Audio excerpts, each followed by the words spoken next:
I'm really excited about this topic. Yes, I'm really excited. I hope it comes out well. Hello, welcome back to my channel. This is Tiff, and today we're talking about what to do when your lover cheats on you. I know, it's a biggie.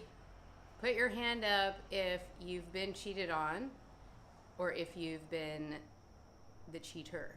It sucks, I know. But there is a way through it. And so I have this story I want to share about this because Ken and I were at the club on New Year's Eve and we wanted to go dancing to celebrate our 8th anniversary. And also it was New Year's Eve, and so we went to Honolulu to go dancing at the club, get some really good groove on. And I encountered this really strange experience. I know you might be thinking I'm going to talk about me cheating on Ken or vice versa, but that did not happen.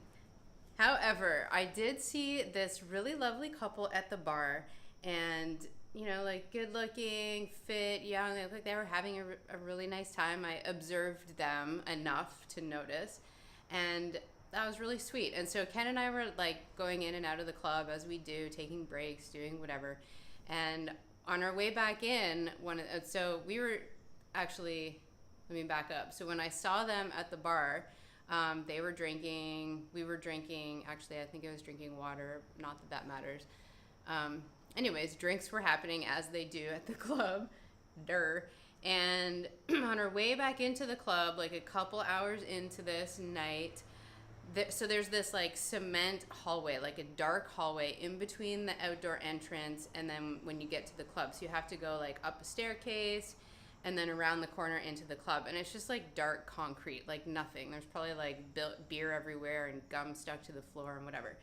And so we enter back from outside, about to go up the staircase, and there's the couple, and she's like slumped down in the corner on the cement in her pretty outfit. I feel like she was wearing yellow and blonde hair, and she was just like slumped in the corner. And he was like standing over her, not knowing what to do. And then he finally, from behind, we see him, and he's like, you know, just like gives up, and then starts walking up the stairs into the dance floor club. And I'm observing this, and I'm thinking, this is no. And so I look at Ken as we're going up the stairs, and I'm like, Ken, I have to say something. Like I have to. I can't not say something. So we get to the top of the stairs, and I put my hand on this guy's shoulder. I've never met him before, and he turns around, and I'm like, you can't leave her like that. And I'm coming from love, you know, so, and he must have felt it, because he just looks at me, and he's like, she's been cheating on me for 7 months. This poor guy, you know, he just doesn't know what to do. And I look at him, and what comes out is, you're here now. You're here with her now. And there is, like, conversation could have continued, obviously, but that was all that I felt needed to come out in the moment. And so Ken and I left and went into the club. And also I didn't want to pry too hard or get, like, caught up in their drama or whatever, even though I did invite myself into it. But I was really honestly doing what I felt called to do in the moment. And it felt right to me, and it still feels right. And of course I thought about them the whole rest of the night because I was just curious. It really triggered things for me about people who cheat and just relationships in general. You know, I love talking about relationships.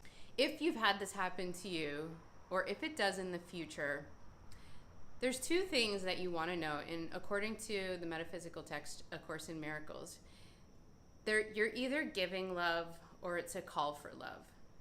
Just like I always talk about the ego and God, fear and love. So someone's either, it's a call for love or you're able to give love. So I know it's really hard when you feel betrayed, especially by someone you love, but I want you to really understand that when someone is doing something seemingly bad to you, it's a call for love.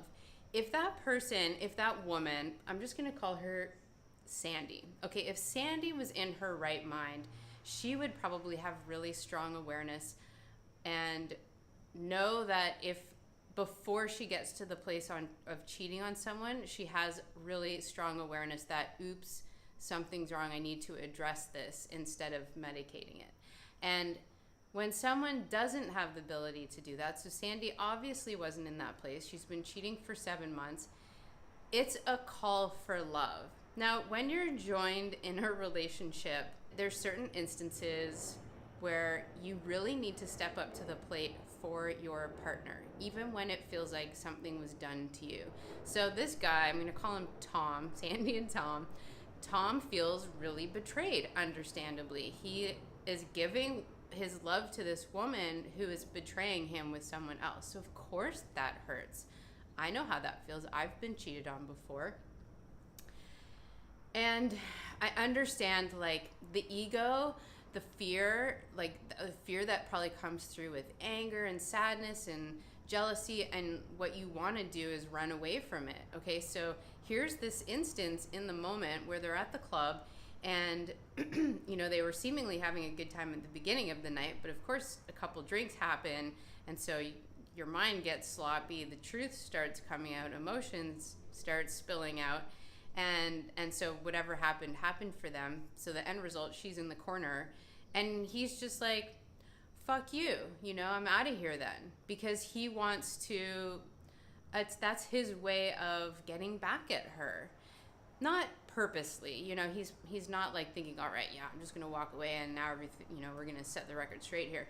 It's just more he feels so hurt and betrayed, he just doesn't, I'm just gonna walk away from this situation because I don't know how to fix it. And that's not the right thing to do. One, you're bringing the past into the present moment. So they were together, she wasn't cheating on him in that moment, okay, but he was still feeling so hurt from it that he wanted to punish her for it. Look at this scenario from a different perspective, okay? All of that stuff that I just said is very ego, you know, running away, attack, betrayal, sadness, anger, that's all fear-based. Okay, let's take a step back and look at, what was his name? What did I call him? Sam? No, Sandy and Tom.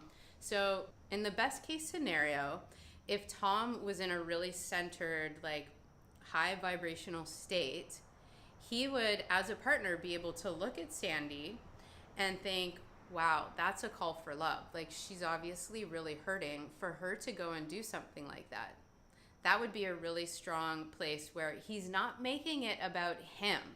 He's making it about her, because we need to look at her story. So what would have been better, and who knows, you know, how many times they've tried to talk about it before and what happened after. I don't know. This is just a really good scenario that I really wanted to address. So she's slumped on the floor. That's a call for help. Like, cheating on him is a call for help. Being slumped on the floor, drunk, like not knowing what to do. Any woman that's doing that, they don't want their partner to leave. Nobody wants to be abandoned in a situation. She wants him to join with her. I know that may sound like impossible, especially if you're like really living an experience like this right now, and I understand, like, that just seems like as if I'm gonna be able to like join her. I'm the one in pain because I'm the one that's been cheated on, but that's not true. You really want to be able to join in the relationship by being present with her pain. Help her through her experience. Try to understand what she's going through and get to the root of the matter, because she obviously doesn't know why she's doing what she's doing. If she did, if she was in her right mind and centered, she probably would have been able to prevent herself from doing that. But because she's not, she's doing things and being sloppy because it's a call for love. So answer that call with love. You do not answer someone's call for love with attack or judgment or betrayal. You answer that call with love, but it means you have to get out of your own way and out of your own story and be present with them. Just do that first. I know it seems contradictory because that's not what we're trained to do in relationships, and probably from our observation with our, you know, with our how our parents treat one another or other relationships you witness. But those are maybe not great examples to look at, you think? So this is my invitation to you in trying to improve the relationships that you have.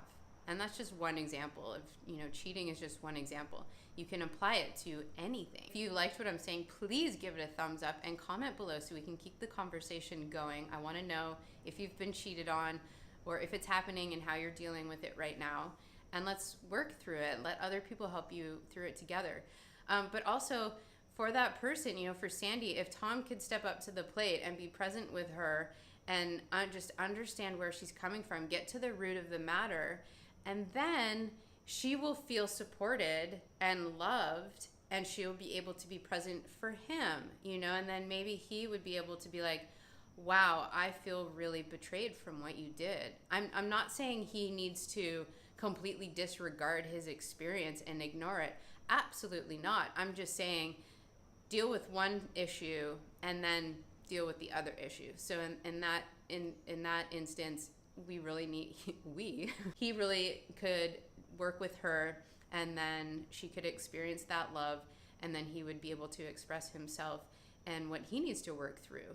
And then from there, you decide, are we going to stay together or not?